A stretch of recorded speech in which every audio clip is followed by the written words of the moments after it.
చిన్నపిల్లగాని కాదు, నువ్వు 10 సంవత్సరాలు మంత్రిగా పనిచేసినావు, ఉమ్మడి రాష్ట్రంలో మంత్రిగా పనిచేసినావు, వయసు మీద పడ్డది, జుట్టు తెల్లబడ్డది, కొంచెం ఉందాగా వివరించు.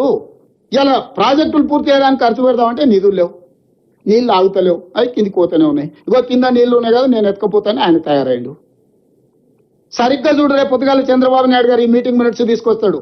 వాళ్ళు వీళ్ళు కాదు, చంద్రశేఖరరావు గారు చెప్పారు 3000 టీఎంసీలు సముద్రంలోకి పోతున్నాయి, తెలంగాణ వాళ్ళకి ఏం నష్టం ఉందా, సముద్రంలో నేను కొన్ని తీసుకొని బాగుపడతా అంటే మీకేం కష్టం వచ్చింది, మా చంద్రశేఖరరావు మంచోడే కానీ రేవంత్ రెడ్డి ఎందుకు ఇట్లా చెప్తున్నాడని ఆయన తయారవుతాడు. అందుకే మీడియా మిత్రులారా, ఈరోజు స్పష్టంగా రాజకీయాలకు అతీతంగా మనందరం ఒక దగ్గర కూర్చొని చర్చించుకొని ముందుకు వెళ్ళాలి. ఈరోజు కేంద్ర ప్రభుత్వం మీద ఒత్తిడి తీసుకురావాలి. మోడీ గారికి చంద్రబాబు నాయుడు గారు అవసరం ఉంది, చంద్రబాబు నాయుడు గారికి గోదావరి జలాల అవసరం ఉంది. ఇది భగవంతుడికి భక్తుడికి అనుసంధానం, అంబికా దర్బార్ భర్త అన్నట్టుగా ఉన్నది. వాళ్ళిద్దరి మధ్యలో అధికారం నీళ్లు పంపకాలు చేసుకుంటే, అధికారం నీకు నీళ్లు నాకని. అందుకే ఈరోజు అన్ని వ్యవస్థల దగ్గరికి మేము వెళ్తున్నాము. నాకు ఉత్తమ్ కుమార్ రెడ్డి గారికి ఎలాంటి భేషజాలు లేవు, అందరినీ కలుస్తాం, అందరితో మాట్లాడతాం, సమస్యకు పరిష్కారం కనుగొనడానికి చూస్తాం. కాకపోతే లీగల్ ఫైట్ ఎట్లా చేయాలి, పొలిటికల్ ఫైట్ ఎట్లా చేయాలి, టెక్నికల్గా ఎట్లా ఫైట్ చేయాలో ఫైట్ చేస్తాం. చివరిగా చంద్రబాబు నాయుడు గారికి నా సూచన ఒకటే, ఇది మనం గ్యాప్ పెంచుకోవడం, దూరం పెంచుకోవడం ద్వారా పరిష్కారం కాదు. మీరు ఢిల్లీలో మోడీ గారిని ఒత్తిడి తెచ్చి అనుమతి తెచ్చుకోవడం వల్ల ఇవి పూర్తి కావు. కాబట్టి మా తెలంగాణ ప్రాజెక్టులో గోదావరి బేసిన్ మీద 968 టీఎంసీలు, కృష్ణా బేసిన్లో పరివాహక ప్రాంతం ప్రకారం మాకు ఒక 555 టీఎంసీల నీళ్ళు వస్తాయి. దాని బేసిస్ మీద మేము కొన్ని ప్రాజెక్టులు కట్టుకుంటాం. ఈ రెండింటికి మీరు క్లియర్గా అనుమతి ఇవ్వండి. ఆ తర్వాత ఎన్ని సముద్రంలో పోయే నీళ్ళు మీరు ఎన్ని తీసుకుపోయినా మాకు అభ్యంతరం లేదు. 3000 మీరు ఎన్నైనా తీసుకెళ్ళండి. ఓ 1000 టీఎంసీలు దాదాపుగా గోదావరి మీద, ఒక 500 టీఎంసీలు కృష్ణా బేసిన్ మీద మా ప్రాజెక్టులకు మీరు ఎన్ఓసి ఇవ్వండి. ఈ 2 ఎన్ఓసీలు ఇచ్చిన తర్వాత మేము మీ ప్రాజెక్టులకు ఎలాంటి అభ్యంతరం పెట్టము. మా తెలంగాణ ప్రయోజనాలకు భంగం కలుగుతుంది. కేంద్ర ప్రభుత్వం, ఆంధ్రప్రదేశ్ ప్రభుత్వం తెలంగాణ ప్రజల ప్రయోజనాలను ఫనంగా పెట్టి గోదావరి జలాలను రాయలసీమ పెన్నా బేసిన్కి తరలిస్తున్నారు. ఇది మాకు తీరని అన్యాయము అని చెప్పి కోర్టుకు వెళ్ళినప్పుడు మనకి న్యాయం జరుగుతుంది. ఈరోజు అందుకే చంద్రబాబు నాయుడు గారికి నేను సూచన చేస్తున్నా, మీరు పక్క రాష్ట్ర ముఖ్యమంత్రి, కేంద్రంలో మీకు పలుపాడి ఉండొచ్చు, మోడీ గారు మీరు ఏం చెప్తే అది వినొచ్చు. అంత మాత్రాన మీ ప్రాజెక్టులకు అన్ని అనుమతులు వస్తాయని మీరు అనుకుంటే అది భ్రమ. అట్లాంటి వాటికి అవకాశం లేదు. తెలంగాణ రాష్ట్ర ప్రజలకు ప్రయోజనాలు కాపాడుకోవడానికి అవసరమైన ప్రణాళిక, వ్యూహరచన స్పష్టంగా ఉన్నది. మేము ఈరోజు వివిధ రాజ్యాంగబద్ధమైన సంస్థలకు మేము ఫిర్యాదులు చేస్తున్నాము. రాజ్యాంగబద్ధమైన సంస్థలు మా హక్కులను కాపాడడానికి, మా హక్కులను మాకు అందించడానికి ముందుకు వస్తే సరే, లేకపోతే న్యాయస్థానానికి వెళ్తాం. అక్కడ కూడా జరగకపోతే ప్రజల దగ్గర పోతాము.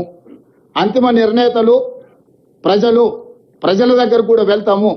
ఈరోజు నేను వారికి రెండో సూచన చేస్తున్నా. ఈరోజు 3000 టీఎంసీల మిగులు జలాలు గోదావరిలో ఉన్నాయి అని మీరు నమ్మితే, చంద్రశేఖరరావు చెప్పిండని కాదు, చంద్రబాబు నాయుడు గారు నమ్మినప్పుడు గోదావరి బేసిన్ మీద తెలంగాణకు 968 టీఎంసీల నీటి కేటాయింపులు ఉన్నాయి. 518 టీఎంసీలు ఆంధ్రప్రదేశ్కు ఉంటే 968 టీఎంసీలు తెలంగాణకు అలొకేషన్ ఉన్నది ఉమ్మడి రాష్ట్రంలోనే. ఆయనకు వాళ్ళు ఏమొచ్చినా వాళ్ళకి ఏం మాట ఇయ్యకు, ఇది కట్టుకొని చంద్రబాబు నాయుడు అడ్డం పోతే నా మంత్రి పదవి అవుతాయి. ఎందుకంటే ఇప్పుడు మోడీ గారు చంద్రబాబు నాయుడు మద్దతు ఉపసంహరించుకుంటే మోడీ ఉండడు, మోడీ దిగిపోతే కిషన్ రెడ్డికి ఉద్యోగం ఉండదు. Simple formula. కేటీఆర్ గారు చెప్పుంటారు, అరే నువ్వు పోయి చెప్పిరాపో, లేకపోతే లేదో పరిష్కరించేటట్టు ఉన్నారని.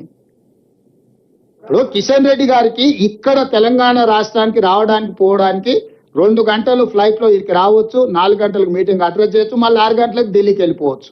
ఇది చేయలే, పోనీ ఇవాళ బిజీగా ఉన్నాడు. బిజీగా ఉంటే జలశక్తి మంత్రిని కలవడానికి సమయం ఎట్లా దొరికింది? ఆయన వీడికి మీటింగ్ ఎందుకు ఎగ్గొట్టిడు? నాకు వేరే మీటింగ్లు ఉన్నాయి ఢిల్లీలో, ప్రీఆక్యుపైడ్ బిజినెస్లో ఉన్నా నేను, ఐ కెనాట్ కమ్ అన్నాడు. Okay fine. కేంద్ర మంత్రి నిజంగానే ముందస్తుగా మేము 4 రోజుల ముందు చెప్పినాం, 4 నెలల ముందు చెప్పేది ఉండనేమో తెలియదు. వారు వేరే కార్యక్రమాలలో వారు బిజీగా ఉన్నారంటే అర్థం చేసుకుంటా. మరి ఏ రకంగా జలశక్తి మినిస్టర్ దగ్గరికి పోయిండు, సమయం ఎట్లా తీసిండు? దీన్ని బట్టి ఆయన చిత్తశుద్ధి ఏంది?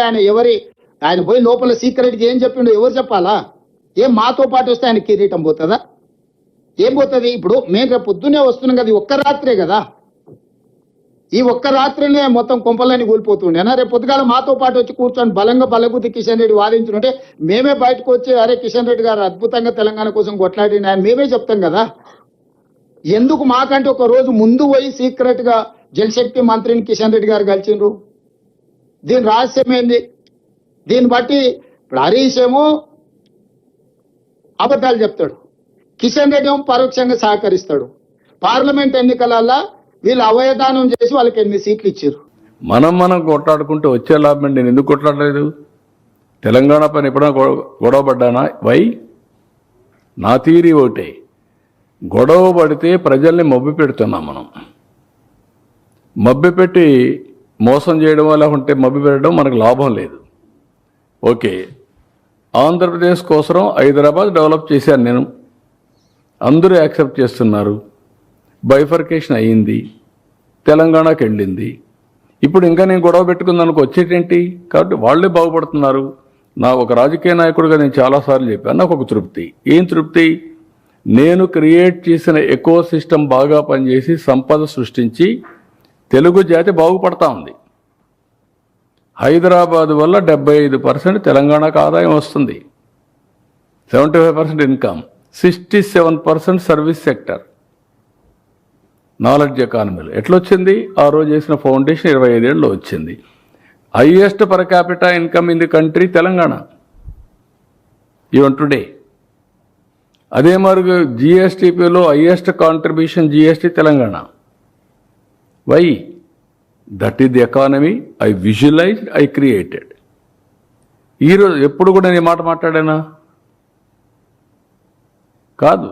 వాళ్ళు ఎంజాయ్ చేస్తున్నారు, ఐఎమ్ వెరీ హ్యాపీ. ఒక రాజకీయ నాయకుడు ఏం కోరుకుంటాం? మన వల్ల లాభం పొందాలి, మనం చేసిన పని వల్ల ఫలితాలు వస్తే అది ఒక సాటిస్ఫాక్షన్. ఇక్కడ అమరావతి ఒకప్పుడు చెప్పేవాడు, నేను హైదరాబాద్ కట్టినప్పుడు నేను నాకు ఉద్యోగం కోసం కట్టానా?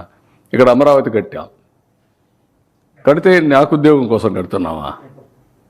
రేపు తరాలకి, భావి తరాలకి, భవిష్యత్తు కోసం.